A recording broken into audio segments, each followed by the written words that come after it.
Public speakers need strong supporting material to back up their claims. While drawing on your own knowledge and experience is a good way to start a speech, your audience will take your message more seriously if you have the evidence to back up your claims. Now, supporting material is material used to support a speaker's ideas.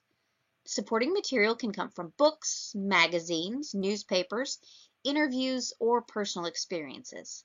Now, there are three major kinds of supporting materials: examples, statistics, and testimony. An example is a specific case used to illustrate or to represent a group of people, ideas, conditions, or experiences. It's a way to put a face on an issue. Vivid, concrete examples have a strong impact on the audience's beliefs and actions. Examples make ideas seem specific, personal, and lively. Without examples, speeches might seem vague, impersonal, and lifeless. There are three types of examples you might use in your speech: brief, extended, and hypothetical. A brief example is a specific case referred to in passing to illustrate a point. It's also sometimes called a specific instance. Extended examples, meanwhile, are stories, narratives, or anecdotes developed at some length to illustrate a point. They're much more involved than brief examples. They're often used to pull listeners into a speech. Then you have your hypothetical example. This is an example that describes an imaginary or fictitious situation. You would introduce an example as hypothetical, saying, "Imagine if you will," or similar language. These are usually used as brief stories that relate to a general principle. And it's always a good idea to follow a hypothetical example with statistics or testimony to show that even if the example isn't real, it could still easily happen to anyone. When using examples in your speeches, here are a few tips to keep in mind. You want to use examples to clarify your ideas. Examples are an excellent way to clarify unfamiliar or complex ideas, which is why teachers use examples so much in a classroom. Examples are used to reinforce your ideas. They're used to show how something works in real life. Be sure to use representative examples, not the most unusual or exceptional cases. Making an extreme case seem routine deceives your audience. Examples are also used to personalize your ideas. Abstract ideas become more meaningful when applied to a person. Examples are a great way to add a human interest to your story and speech. You also want to make sure that your examples are vivid and richly textured. Adding detail to your examples make them more effective, and the more vivid your examples, brief or extended, the more impact they are likely to have on your audience. Be sure to practice delivery of extended examples to enhance them. Again, extended examples are a great opportunity to play with vocal variety. You can practice changing your tone, your rate, and your inflections to help make your examples more compelling. One of the best ways to ruin an example is to read it directly from your notes. Be sure to maintain good eye contact. Statistics are the second major kind of supporting material that you might use during your speech. Now, when used properly, statistics are an effective way to support a speaker's ideas.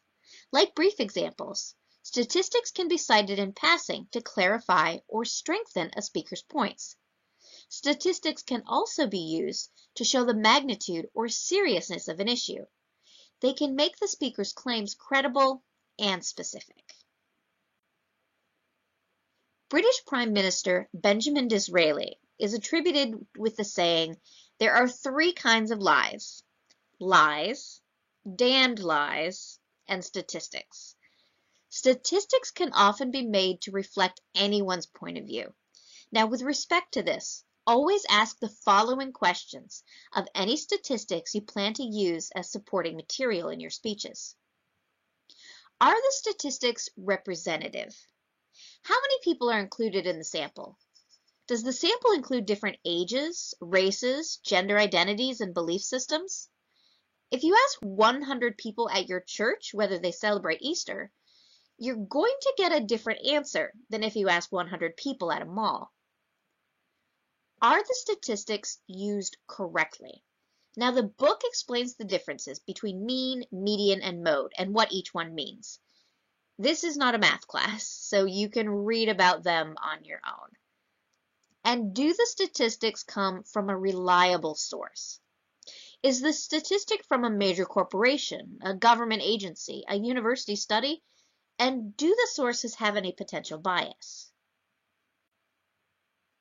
You want to use statistics to quantify your ideas. Combining statistics with examples is the best way to enhance those examples.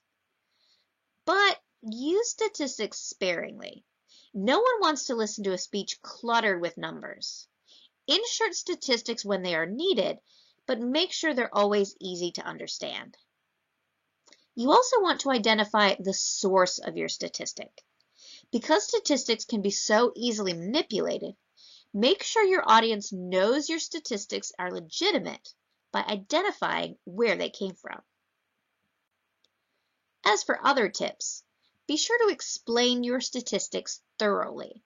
Numbers mean much more when they are shown in comparison to something. Make the statistic meaningful to your audience by putting them in perspective.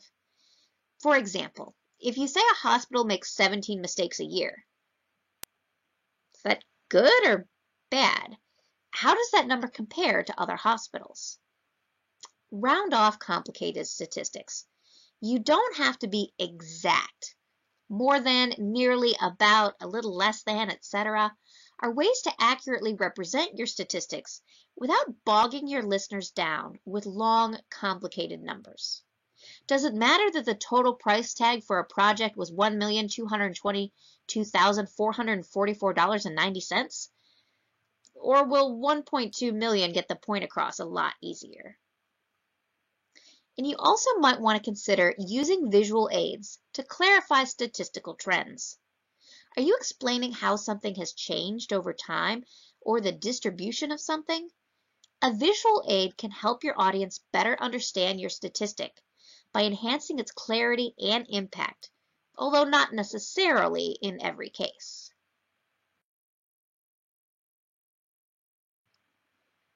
We've learned about how using examples and statistics are two ways to provide supporting material for your speeches. A third type of supporting material is testimony. Testimony is a quotation or paraphrase used to support a point. There are two major types of testimony: expert testimony and peer testimony. Expert testimony is testimony from people who are recognized as experts in their field. Expert testimony is especially helpful for student speakers because they're seldom experts on their own. Citing the views of people who are experts is a good way to lend credibility to your speeches. Expert testimony is even more important when a topic is controversial or when the audience is skeptical about the speaker's point of view. Next is peer testimony. This is testimony from ordinary people with first-hand experience or insight on a specific topic. Peer testimony is especially valuable because it gives a personal viewpoint that often can't be gained from expert testimony. It conveys the feelings, knowledge, and insight of real people who speak with the voice of genuine experience. It can also have much more emotional impact. Now, testimony can be presented by incorporating them into your speech, either by quotes or by paraphrase. Now, the first way to present testimony is with a direct quote, word for word what a source said. Now, quotations are most effective when they are brief. They're also effective when they convey the speaker's meaning much better than the speaker's own words. And they're also quite effective when a quote is eloquent, witty, or compelling. Another way to present testimony is by paraphrasing. This is restating a source's ideas, but using your own words. Paraphrasing is preferable to direct quotes when the wording of a quotation is obscure or awkward. Paraphrasing is also preferable when the quotation is longer than 2 or 3 sentences. Remember, whether you're using a direct quote or a paraphrase, be sure to cite your source. When using testimony, there are a few things to keep in mind. Quote or paraphrase accurately. Don't misquote someone. Always double check for accuracy. You also want to make sure you don't violate the meaning of the statement that you paraphrase or quote. And don't quote out of context, quoting in such a way as to distort a statement's meaning by removing the statement from the words or phrases surrounding it. Always use testimony from qualified sources. Don't quote people unless they know what they're talking about, and the sources must be qualified on the subject at hand. Ordinary citizens are fine, but remember, they must have special experience on the speech topic. Also use testimony from unbiased sources.